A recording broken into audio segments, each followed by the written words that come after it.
Alors je le disais, cette loi Macron n'est pas encore votée, même pas encore examinée à l'Assemblée nationale, mais déjà elle fait polémique dans plusieurs professions, dont la vôtre, les métiers du droit en général. Mais pour ce qui est voilà, du notariat, ça pose problème également. Alors quel est le problème finalement avec cette loi? Le problème d'abord, c'est que ce projet de loi a été élaboré par les services de Bercy sur des données qui ne nous paraissent pas bonnes et avec un objectif qui n'est pas clair. Monsieur Macron nous dit votre profession n'est pas cessée ouverte, vous avez beaucoup de jeunes aujourd'hui qui veulent s'installer et vous ne savez pas répondre. Nous lui apportons des réponses et lui part dans une voie unique de liberté d'installation sans contrôle a priori, avec certaines zones dans lesquelles il verrait effectivement une liberté d'installation contrôlée. Et pour nous, c'est la négation de notre métier, du droit de présentation, du fait que des jeunes aujourd'hui s'installent dans des études en payant un coût d'acquisition qu'ils vont rembourser ensuite.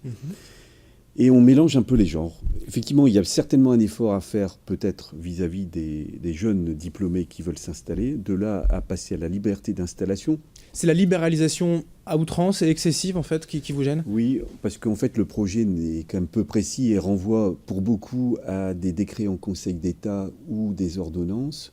Et nous ne voyons pas en fait la finalité, sauf que la finalité dernière que nous voyons à ce projet, comme dans d'autres professions, c'est d'ouvrir cette profession à des capitaux extérieurs. C'est ce que nous ne voulons pas expressément. Les garanties juridiques et financières en fait que peuvent voilà, contrôler et garantir les notaires pourraient être remises en cause? Oui, nous exerçons un service public, c'est-à-dire que nous acceptons tous les dossiers, quels qu'ils soient. Je dis toujours que nous avons la chance d'avoir des clients riches, des clients un peu moins riches et des clients pas du tout riches. Et nous traitons leurs dossiers de la même manière, avec un tarif qui leur permet également d'avoir une uniformité sur tout le territoire français de traitement de leurs dossiers. Oui, parce qu'on n'a pas tous les jours à avoir affaire à un notaire quand on est, entre guillemets, simple particulier, évidemment, mais ce sont quand même des actes importants que gère le notaire. Et cette loi pourrait remettre en cause, par exemple, l'accès au droit ou le conseil gratuit pour tous? Oui, parce que dans la mesure où vous mettez les gens en secteur concurrentiel et que vous leur dites vous pouvez vous installer comme vous le souhaitez, on ne voit pas comment vous allez pouvoir derrière leur apporter des contraintes qui sont effectivement ce que nous faisons tous les jours dans nos études, la consultation gratuite, ce qui nous donne un bon contact avec nos clients, puisqu'en fait nous l'objectif, puisque nous avons un tarif, c'est d'attirer les clients par la qualité du service que nous allons leur donner et la disponibilité que nous pouvons avoir à leur égard de leur donner des conseils, je dirais, en permanence, sans que pour autant il y ait une facturation systématique. Ce tarif, justement, en étant peut-être un peu plus libéral, il ne pourrait pas diminuer un peu, au contraire? Alors, on voit que dans les pays étrangers, quand il y a une libéralisation du tarif, effectivement, dans un premier temps, il y a une concurrence qui s'exerce et que dans un second temps, il y a un regroupement des structures et que de ce fait, ensuite, on a un surenchérissement du coût des prestations juridiques.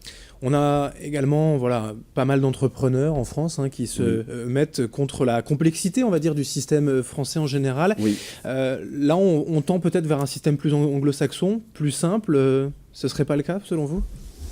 Alors, c'est sûr qu'on partage le point de vue de beaucoup de gens aujourd'hui de la complexité des règles, ce qui justifie d'ailleurs que le juridique devient primordial dans beaucoup de choses.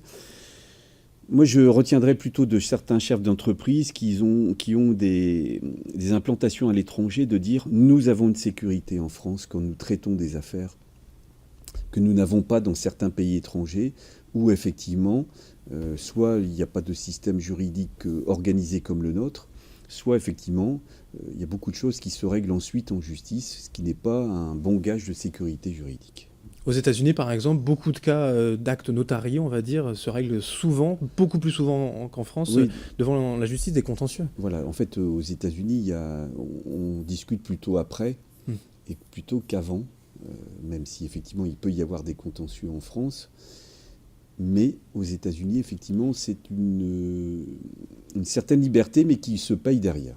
Alors, qu'est-ce que vous demandez? Demain, vous allez manifester donc, le jour du Conseil des ministres, là où la loi sera examinée devant le gouvernement. Qu'est-ce que vous demandez dans cette manifestation? De retirer purement et simplement l'alinéa qui concerne les notaires ou de l'aménager? Bon, pour l'instant, nous demandons le retrait pure et simple du projet parce que il ne correspond pas aux négociations qui avaient été menées entre le ministère et notre représentation nationale. Donc on en est réduit, effectivement, aujourd'hui, je le regrette parce que nous aurions aimé mieux discuter avec le ministère, de demander le retrait pur et simple, comme les autres professions d'ailleurs. Et demain, l'ordre, en tout cas le Conseil régional des notaires, on va dire, demande aux notaires de fermer leurs études. Nous avons demandé à nos confrères de fermer leurs études et de venir manifester à Paris avec leur personnel sur la base d'un volontariat.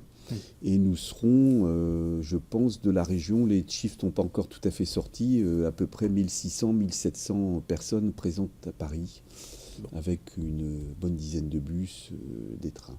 Voilà, une mobilisation importante en tout cas donc pour les notaires du Nord-Pas-de-Calais. Merci Maître Patrick Vacossin, notaire à Lille, d'être venu nous éclairer sur le sujet. Et bonne journée. Merci beaucoup. Bonne journée à toutes et à tous sur Grand Lille TV. L'info continue dans un instant.